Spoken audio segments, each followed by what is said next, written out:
বরানগরে ভর দুপুরে স্বর্ণ ব্যবসায়ী খুন, বন্ধ দোকান থেকে হাত পা বাঁধা দেহ উদ্ধার, লঙ্কার গুঁড়ো ছিটিয়ে লুট, ক্রেতা সেজে ঢুকেছিল দুষ্কৃতীরা, এখনো অধরা খুনিরা।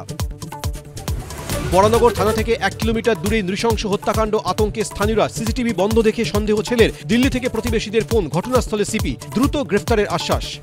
প্রভাব খাটিয়ে অন্যদের বঞ্চিত করে বেশি শো, রঘু ডাকাত নিয়ে কুণালের পরে এবার নাম না করে ব্রাত্যর নিশানায় দেব। সুপারস্টার কখনো অন্যের অধীনে দল করবেন না। বাংলা ছবির পাশে দাঁড়ানোর কথা বলে নিজের সিনেমা, এটা চলে না। ব্রাত্য মুখ খুলতেই ফের দেবের বিরুদ্ধে আক্রমণাত্মক কুণাল। আমার হাইটও 6 ফুট নয়, আমার তো বড় মাসেলও নেই যে আমি অতগুলো বলবো। রায়গঞ্জ পুর প্রশাসনের বিরুদ্ধে ব্যর্থতার অভিযোগে এবার সরব খোদ তৃণমূল বিধায়ক। কার্নিভাল বয়কটের ডাক, উন্নয়নের বদলে উৎসবে মত্ত থাকার অভিযোগ।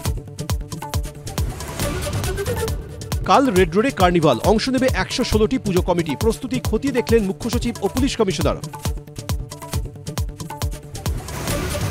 বিহার ঝাড়খণ্ডে প্রবল বৃষ্টি, জল ছাড়ছে ডিভিসি। জলস্তর বৃদ্ধি পাওয়ার আশঙ্কায় সতর্কতা। মুখ্যমন্ত্রীর 1.5 লক্ষ কিউসেক জল ছাড়ার দাবি খারিজ কেন্দ্রের।